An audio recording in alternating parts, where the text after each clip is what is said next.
church to pay glowing tribute to the late Byakule, who passed away yesterday, 10th November 2021. Mr.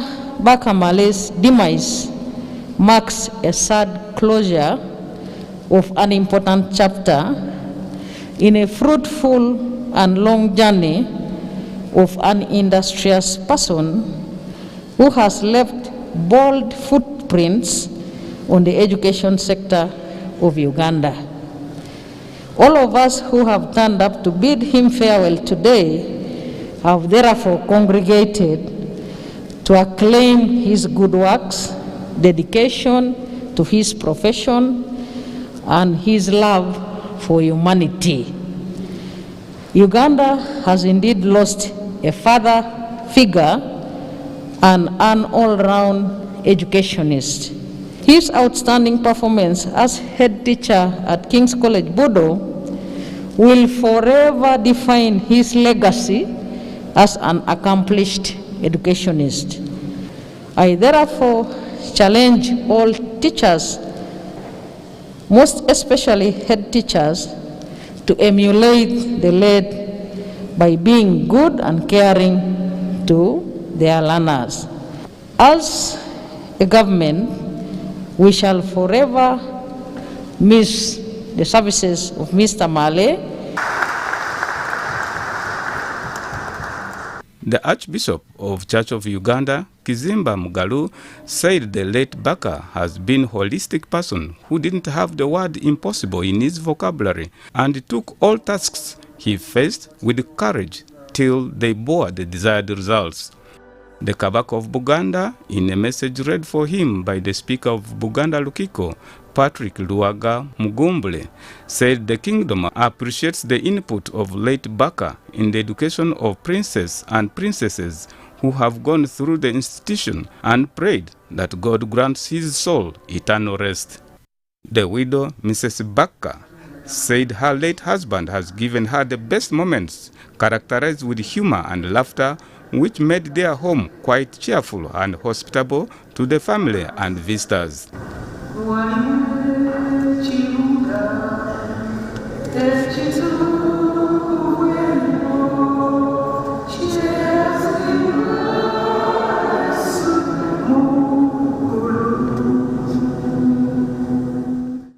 The late Baka Male, who was previously head teacher of Mengo Senior School, was the current head teacher of King's College Budo, one of the leading mixed traditional boarding secondary schools in the country. He is survived by a widow and 4 children. Etole Ed Archangel, UBC News. May his soul rest in eternal peace. Speaker of Parliament Jacob Bolanya has emphasized the need for new MPs to be exposed to the outside world for more legislative expertise. His comments come in the wake of increasing number of legislators whose figure, he says, may not fit even the new chambers currently under construction. He was speaking while meeting the Indian Minister of State for External and Parliamentary Affairs, Sri Muralidharan, who paid him a courtesy call.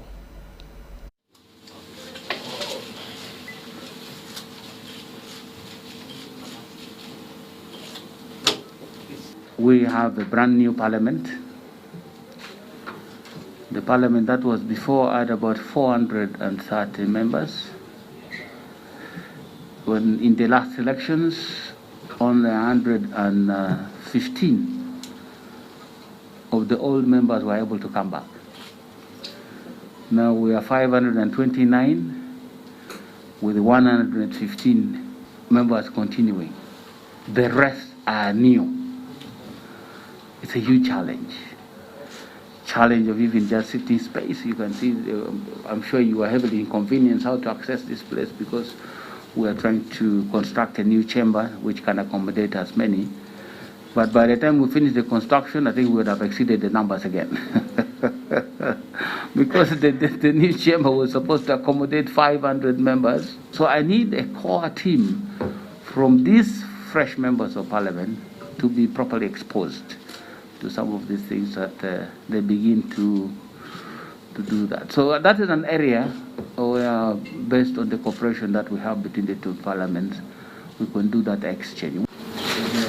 Building of relations. One, your suggestion of exchange of parliamentarians and the new parliamentarians getting experience, how Indian Parliament can be of sort of assistance in that. I will also definitely discuss with my Speaker of Parliament.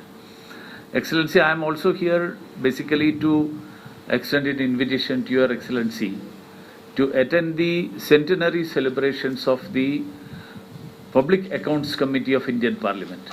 Our Speaker has already written to Your Excellency, and that is on 4th and 5th of December. The Indian Parliament, the Speaker is holding a program for this in connection with the centenary of the Public Accounts Committee.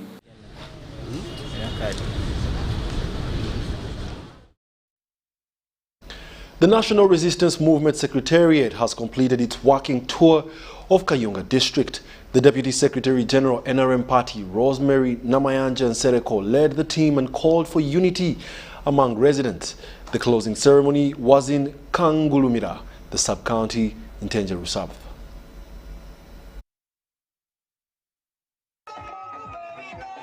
National Resistance Movement Secretariat leadership has been in Kayonga district for the better of this week, engaging party leaders at sub-county level on issues pertaining to party growth. The Deputy Secretary General NRM, Rosemary Namayanja Nsereko, said the Secretariat is looking forward to engaging all leaders in the area to address internal conflicts. Like I said, the biggest problem has been infighting within the party.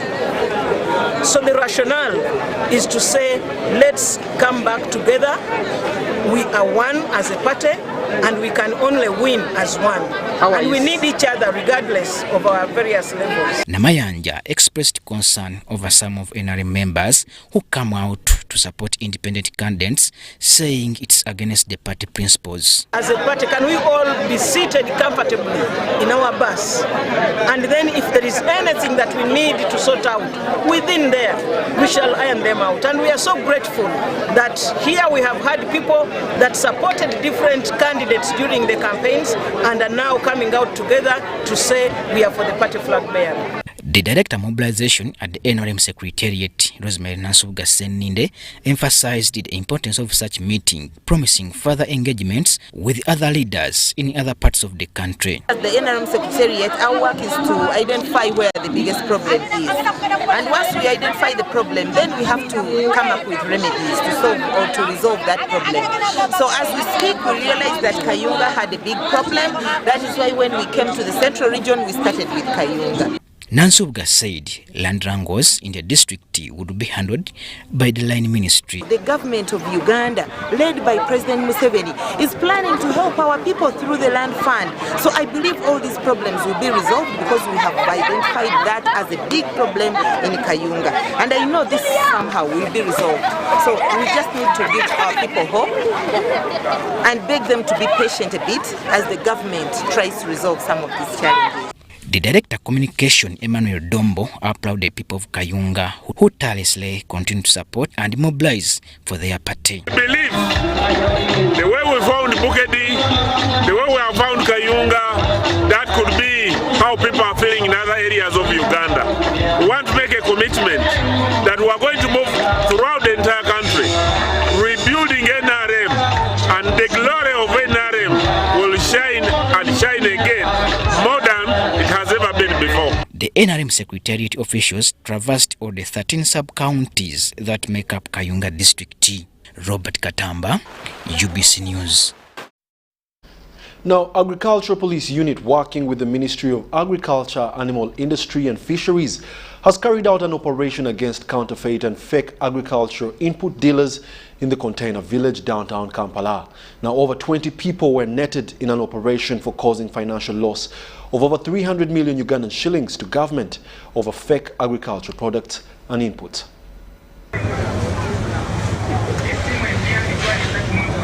Abalimi n'abalunzi enfunda nnyingi bazzenga basanga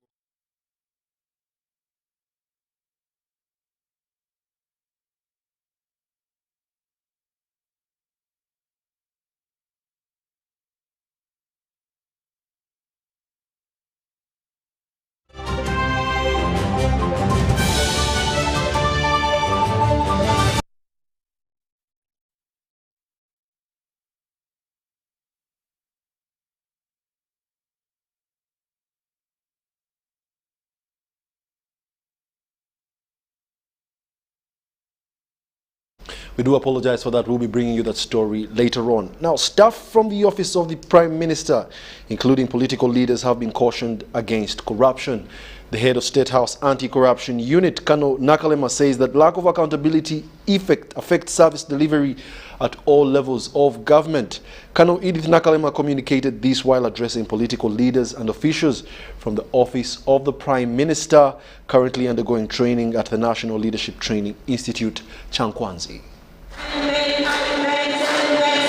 Selected officers from the Office of the Prime Minister are undergoing training at the National Leadership Institute in Chankwanzi. The retreat is under the theme, Enhancing Effectiveness and Efficiency in Coordination of Service Delivery for Social and Economic Transformation of Uganda.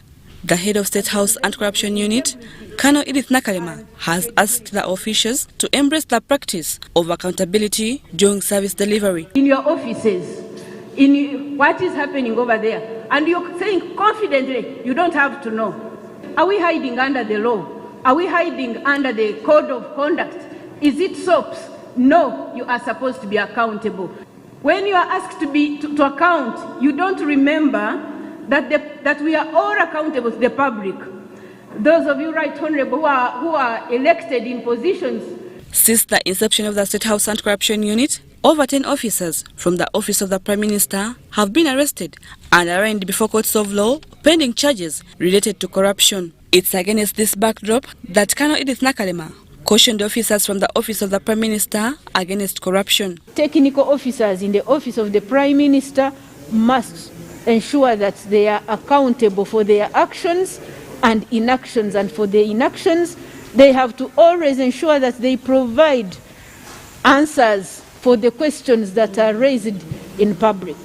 I emphasize the point that if they don't change, we will still go for them.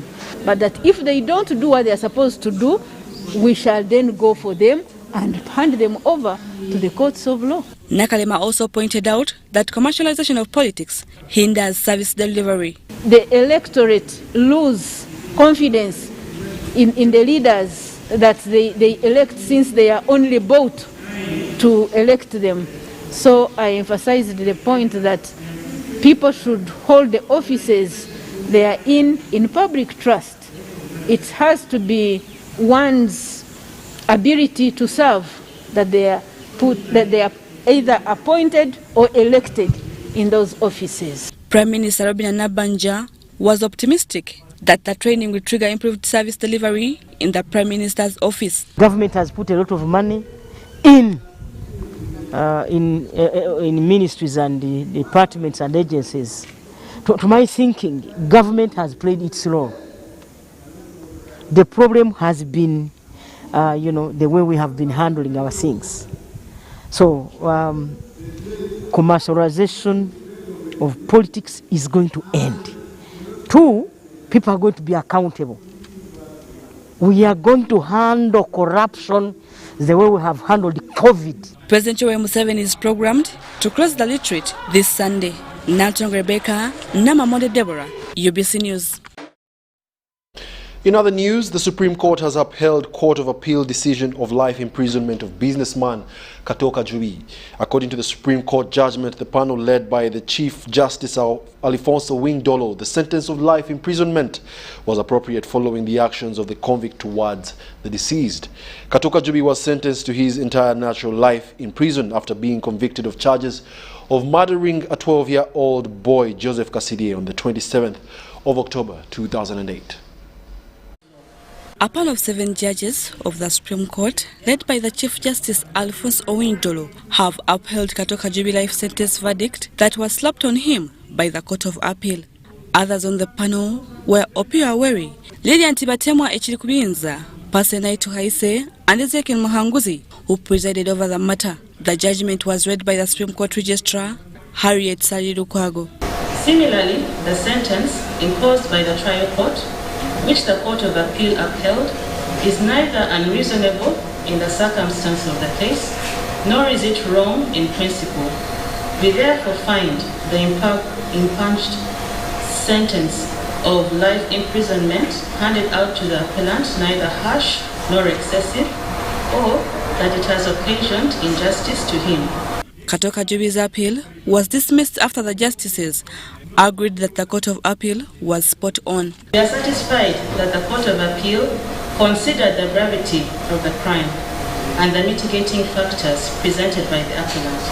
There was no matter or circumstance which the court ought to have considered when passing the sentence, but failed to do so. In the premises, we find no grounds upon which we could fault the Court of Appeal in its findings, and making the decision to uphold the conviction and sentence imposed on the appellant by the trial court. We find this appeal devoid of merit and therefore dismiss it. Kato Kajibi's lawyer Geoffrey Msima vowed to file an application for review of the sentence towards his client. The beauty we have is that we still have hope, and the hope is that we are going to file an application for review of the same judgment before the panel of 5, and we highlight all the errors this Honorable Court has done in regards to our client's justice. But we are sure that he did not commit that crime. The person who committed the crime, or the persons who committed the crime, one, the wife died. The man or the gentleman who sacrificed the boy is out. He's in police now. He's in police now. Now we need to bring all those errors which have been committed by this Honorable Court so that the justice of our client prevail. Kato Kajibi was in July 2020 found guilty by the then Masaka High Court Judge Mike Chibita for murdering a 12-year-old boy, Joseph Kasirye, on October 27, 2008, although he challenged the conviction and sentence in the Court of Appeal, but it was upheld. The court found that there was overwhelming evidence that Kato Kajibi hired witch doctors Uma Katerega and his wife, Mariam Nabukera, to kill Joseph Kasirye, a pupil of Kaluji Primary School in Mukungwe Sub-County in Masaka District for ritual purposes on 27 October 2008. Natong Rebecca, Namamondo Deborah, UBC News. And that takes us for a short commercial break. We'll be back with more news tonight, right after these messages. Stay tuned.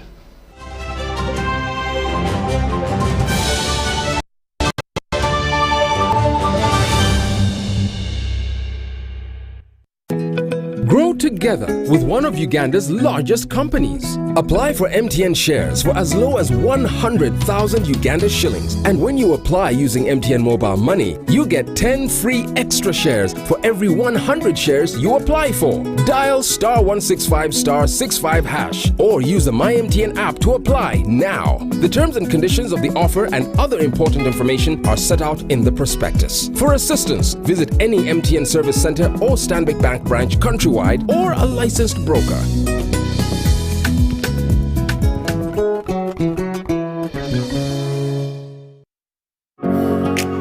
It's no secret that ICT makes learning easy.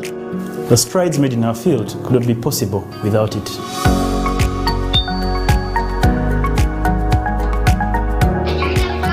And now we can watch our favorite shows. My radio is my best friend. UCC provides an enabling regulatory environment and policy guidance for healthy competition. We also facilitate ease of doing business in the communications sector through licensing, standardization, spectrum management, tariff regulation, rural communication development, and consumer empowerment. An informed consumer is an empowered consumer. UCC supports local content and innovations. Driving the development of a robust communication sector in Uganda is Uganda Communications Commission. It's Freaky Friday from Airtel. Buy or gift. Buy or give. Get freaky too! Dial *149*10# to load a Freaky Friday bundle for you to enjoy the best offers on voice and data. To buy a bundle for friends and family, dial *149*10*5#. Freaky Friday with Airtel. Buy or gift a bundle today. Dial *149*10# to get started. Airtel, the smartphone network. Welcome to the home of our stars. Come on in. We have our movies, gossip, reality, conflict, tulinane comedy. Baserebu baffe bonna live right here.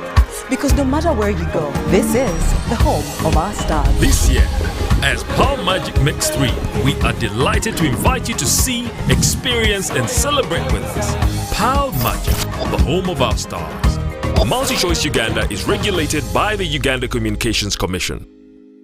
Kagalino twalekedde ekyatulese tuzze tukalanga enfunda eziwerako ddala eno yego TV Super ey'abakaguje njagala weekaani ewatali kwemamaaza olwo tuba tusimbudde ne Go TV Super Duper waawawa era nga bakutuusyako ekigo eky'abakabejja abasajja eŋŋwaŋŋuli kw'ogatta ne busineema obujjudde omuhabati ku $5,015 waawawa soka bulaza weefunye ekirungo kya Go TV Super ekijjudde obulungi ove mu baaje. Raising Voices. I feel happy when my father spends time with me. I hope all fathers will like my father. I want my father to reach out to all fathers. He knows how important it is to be a good father. I promise to help my father inspire other fathers to change. In this time of COVID, what is your promise to the children of Uganda? Because a violence-free childhood is everyone's right. Raising Voices.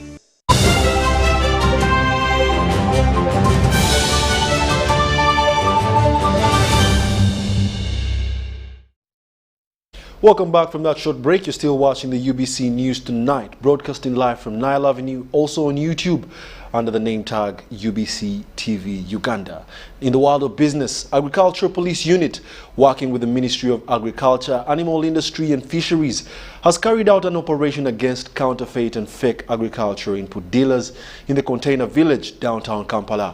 Over 20 people were netted in an operation for causing financial loss of over 300 million Ugandan shillings to government over fake agricultural products and inputs.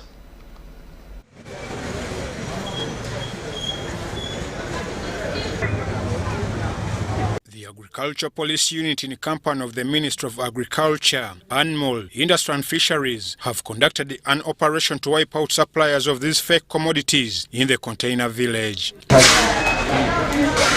Police and inspectors checked different shops to ascertain whether they had authentic certificates of operation. Suppliers and dealers of fake agricultural products were ordered to unpack their shelves. What else is expired before we check? How can we be the ones to tell you that? I know this one. Horizontal Enterprises shop whose owner bolted off was found with buckets, jerry cans, tins and various chemicals they use for making fake inputs. To be sold, it has been banned, paraquat. So it's not supposed to be sold in the shop, it's not supposed to be in display.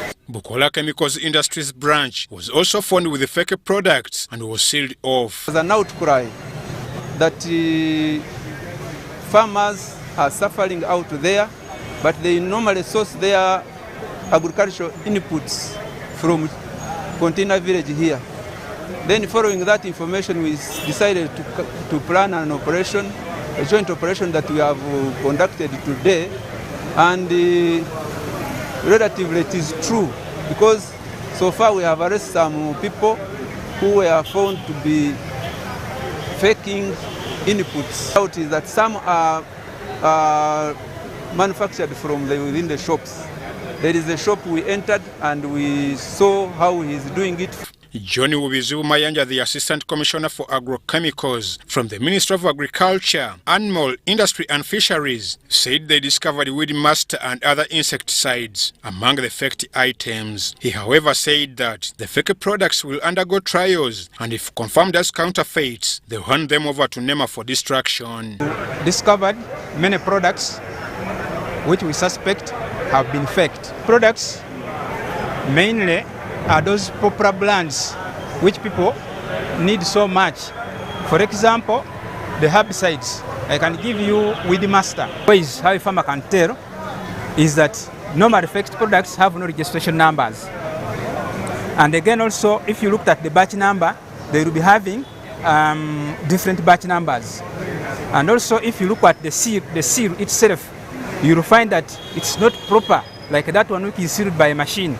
So that could be one way of suspecting that this product has been tampered with. Who have been arrested are going to be taken to court and charged according to the Agricultural Chemicals Control Act 2006. Then with the products, we are taking them to our stores in Namalere, but after police using them as an exhibit, we get companies which are accredited by NEMA, then they incinerate these products. The chairman of Agriculture Inputs Traders at Container Village, Roy Kato, says they have always held meetings with the traders, but many have turned a deaf ear. I'm Ivan Juko, reporting for UBC in Kampala. The last edition of the URA Bombaya Business Summit 2021 has been dedicated to sensitizing the public on the benefits of business formalization. Although Uganda is ranked among the most entrepreneurial countries in the world, most of the enterprises operate under the radar of the tax collector. 52% of Uganda's businesses are informal, and most of these are in the SME bracket. Formalizing the unformalized is the revenue body's top priority.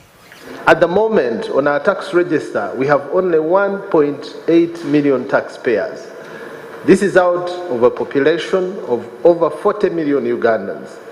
If you take out those that are not actively involved in the economy, you still would have about 5 to 6 million potential taxpayers. So we know where we are is not where we should be, but we know where we want to get now. And we need the support of everybody. But for Uganda Revenue Authority to grow its tax base to its ambitious target of 5 million people by 2024, there is a call for bridging the knowledge gap on taxation and sensitization of the public on its importance. Very common, and we interface with business people every day, and those are the sentiments you find. They think we are not making money, so why are we being taxed?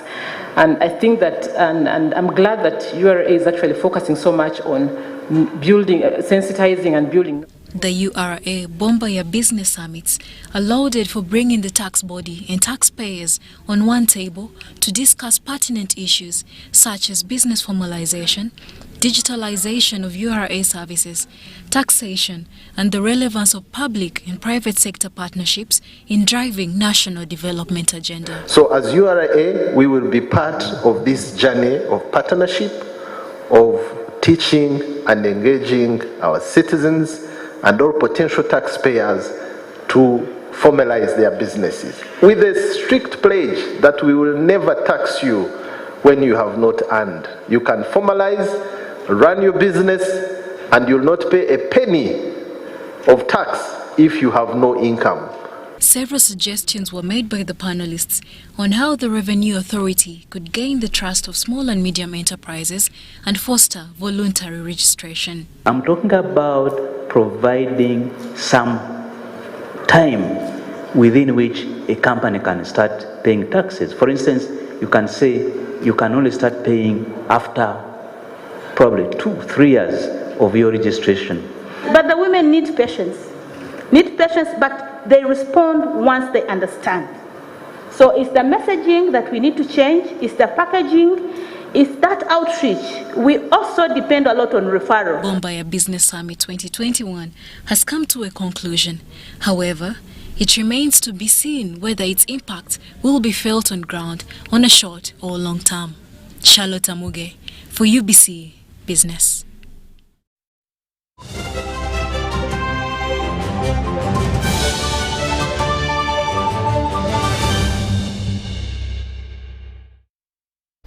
And now in the world of sports, Uganda's national netball team, the She Cranes, has beaten Botswana 81-30 to make it 4 wins out of the 4 games at the ongoing African Netball Cup in Namibia.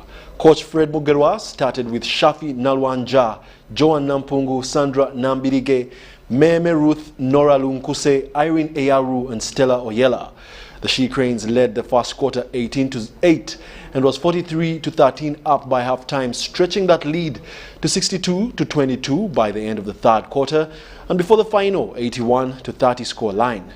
This championship is of 9 nations played on the single round robin and is currently being dominated by Uganda and South Africa that have garnered 8 points so far. The others in the tournament are Malawi, Zambia, Kenya, Namibia, Tanzania and Zimbabwe. that Uganda plays tomorrow on Saturday. It helps gaining qualification points for upcoming international events like the Commonwealth Games, for which Malawi and South Africa have already earned tickets.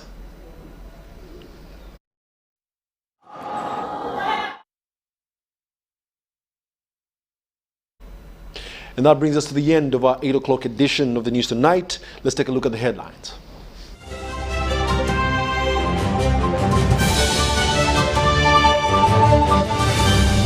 Brought to you by How to get points. Just use MTN to make calls, send SMS, load airtime, buy bundles, or pay for MTN subscription services. Everywhere you go, MTN.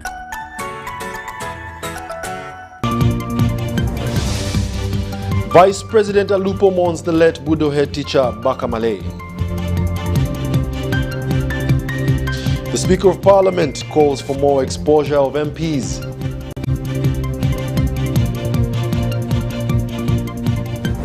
Over 200 OPM staff undergoing training at Nali. And Supreme Court hands Kato Kajibi life in jail. Was brought to you by Everywhere You Go, MTN. Thank you for being a lovely audience. My name is Wadulo Mark Arnold and Mugalu Muhammad in Sign Language. See you later at 10.